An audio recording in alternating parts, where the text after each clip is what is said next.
Knowles, you hateful, evil guy. It's so, I have to correct something that you just said. You said people have to go to dailywire.com and not watch it on YouTube anymore.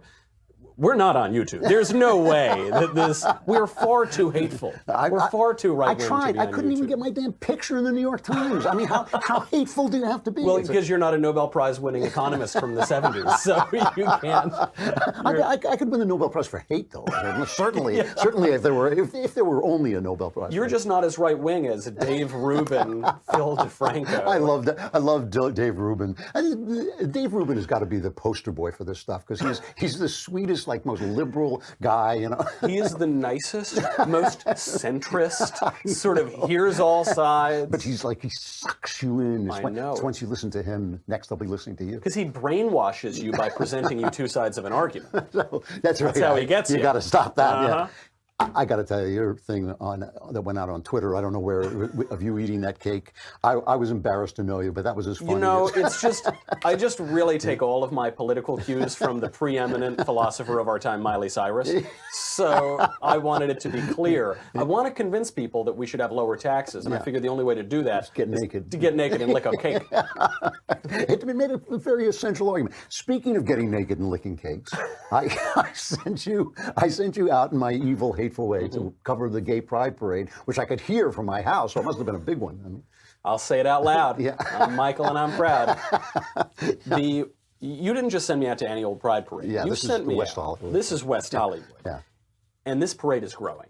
Yeah. I don't just mean it's growing ideologically. Obviously, they're happening in more cities around the country. They're happening in more countries around the world. In the Philippines, now there was one. Really? Yes. Yeah. But the West Hollywood one is literally growing inside. That's why you could hear it from your house. Yeah. They're blocking off way more streets now. This was all over San Vicente, all over Santa Monica Boulevard. This was going on all over, and actually in other places of LA too, but the main one obviously is in West Hollywood. And to be fair, West Hollywood is to gay people what like the jewelry district is to Hasidic Jews. West Hollywood is a gay neighborhood and one of the biggest gay neighborhoods in the entire country.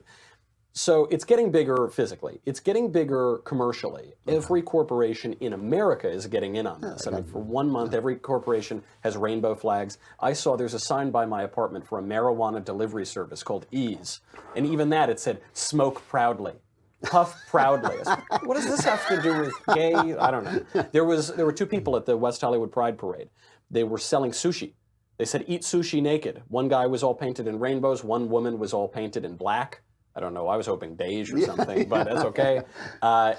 So everyone's getting in on this. Every politician is getting in on the Pride Parade. So in LA, the LA County Sheriff's Office had a big rainbow sign. The LA City Attorney's Office had a rainbow sign. Chamber of Commerce, obviously. The churches too. I like the churches that have pride, you know, because and this is nothing. It's not against gay people, by the way. It's not against gay people. It's just like it is one of the 7 deadly sins. Would you say it's the queen of all sin, to quote the church fathers and doctors of the church?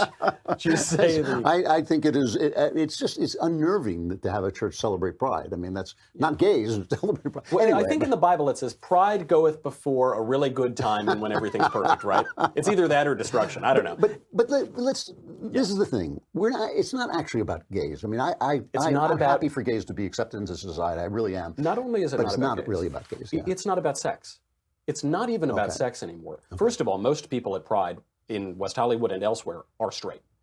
The majority of people who go to this now are straight. This is a major change from older years when it was a bunch of gay guys. Actually, it was sort of an ironic parade in the early days. It was them dressing up like leather daddies. It was like Halloween in San Francisco, where a guy once walked up to me, exposed himself, and said, "You're the father of my children," and I cracked up. You know?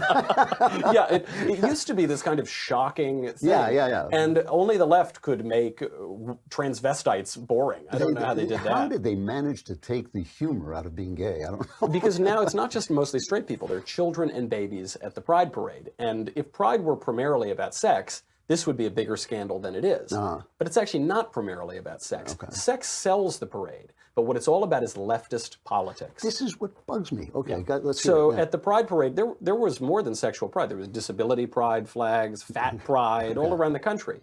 The logic here. Don't be proud of being fat. I know this is not. Lisa shames me for being fat all the time. There's a changing logic that we're seeing, which is it used to be I was born this way. You would never choose to be born this way, but I was born this way, and you should not ostracize me or oppress me for that. Now the logic is a little different. There were people in West Hollywood who said. There was one quote, it was interviewed on the news, she said, should my family members choose to be LGBTQIA, all the letters, I would love them no matter what. And you hear that word choice. Yeah. It's changed into something that was natural and I was born this way, into something you can choose. You can choose your gender, you can choose your sexual preference, you can be one gender or one sexual orientation one day and change it on another day. Because sounds like so much fun. Sounds great. When would you have time to get any work done? I know. Yeah. Sometimes I choose to be single. It's not adultery. I choose to be single. And pride is a totalizing ideology. That's what. Do you know the theme? The motto of this year's Pride in West Hollywood was #Just Unite. Just unite. Don't worry about the conflicting ideologies. Don't worry that transgenderism and homosexuality cannot coherently coexist. Right. Homosexuality or is feminism, really. Yeah. Feminism too. Homosexuality is when boys like boys and girls like girls. Transgenderism says there's no such thing as boys or girls. Right. Gender is mutable, changeable. It's this totalizing ideology, and it is a leftist one. So I sort of expected, I hoped, I didn't expect, that there would be some pro-Trump people at Pride. Donald Trump is the most pro-LGBT Republican nominee ever, certainly. He is working to legalize homosexuality, decriminalize it all around the world. He waved the gay pride flag. Yep. They were united against Donald Trump. There can't be one. There could not be one. There was not one. Not one that I met. In fact, by the way, when there was the log cabin Republicans held a dinner at some local restaurant, and they complained about it. They threatened the restaurant, basically. This happens. I know a lot of the log cabin Republican guys. That's the gay Republican group. Right. There was another one called Go Proud, and always ostracized from the Pride community. It was actually not just anti-Trump. It was in D.C. It was anti-Jewish.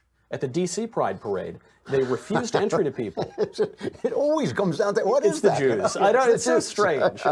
There was a rainbow flag with a Star of David. They weren't allowed to march. Then they got one that said, "Let our people march," and they wouldn't let them do it. This was the same issue with the Women's March. The Women's March didn't like Jews either, and had very anti-Semitic speakers. And you realize the Women's March isn't about women, and the gay pride parade is no longer about gays or even sex. Years ago, I was on the Fox show, the one that was Gretchen Carlson. Yes. And it was a panel, and I made the mistake of having a thought out loud, because usually she's just bullet points at the thing. And I said, why is feminism leftist?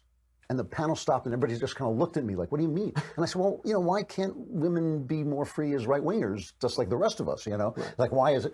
And they didn't even understand the question I was asking. I mean, it's the same question with gays. Why? Does leftism help gays? Well, I think a lot of it comes down to the so-called expression of the Pride Parade. Because I talked to a lot of my gay conservative friends, and I have many of them, and a couple of them liked the Pride Parade idea.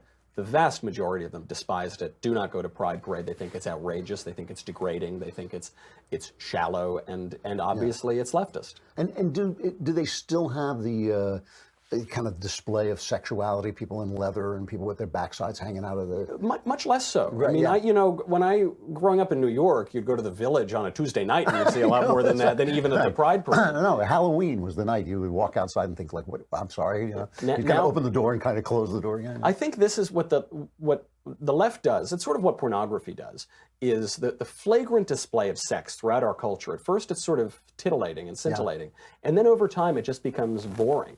And I think this is what the left has done. And so Pride has gone mainstream, and it's talk about mission drift. I mean, now it is just a front for leftism. Did you talk to people in the parade? I talked to some people around. Did you tell them who you were and kind of? Absolutely not. Are you insane? I don't want to be tarred and feathered in rainbow feathers everywhere from boas. No, but I didn't find any conservatives. No conservatives, nothing. Yeah, it is really fascinating to me. I'll tell you the other thing that's fascinating. We're running out of time. I'll have to talk about this another time. It's fascinating to me that people are having less sex. Yeah. So that, like, you have Miley Cyrus supporting abortion by licking a cake naked, and you think, like, yeah, but people are having less sex. So what you're saying is the sexiest thing you can do is kill your children, as opposed to like actually have sex. You know, it's like, well, this is the thing. You would at least expect a gay pride parade would have a lot of sort of sexual imagery, much less so. And you know those studies that show that people are having less sex. Younger people are having the least amount of sex. I know, They're I having know. less sex than anybody. Yeah, it's exactly the opposite of what you think. It's because it's all virtual. It's all virtual signaling. It's all virtue signaling. It's all digital. It's and it's all ultimately selfish. I mean, this is why you have a rise in loneliness and pornography. And it really is something. This thing that it's transformed into a political meeting, so that Jews are not allowed. Is you're not allowed to be a gay person to support. I mean, it's the opposite of diversity. It is the opposite of diversity, and it's amazing to me. I mean, it still breaks my heart because I'm old enough to remember the New York Times being a good paper. It's amazing to me, this kind of vicious attack on anybody who disagrees, on anybody who says, well, wait, let's stop for a minute. Let's reconsider. Maybe, you know, you can be gay and be a Republican. It's just amazing the way they shut those guys down. This is what this big conservative debate over the last few weeks has been about. Is, can you have a neutral space where everyone has their own ideas and they're all tolerant, or will people, in the name of that liberal and tolerant ideology, enforce a brand new, far more rigid morality on you? And that's what we're seeing. Really interesting. What's your show about today? Today is about how queer our culture has become. I'll let no one could talk about that better than you.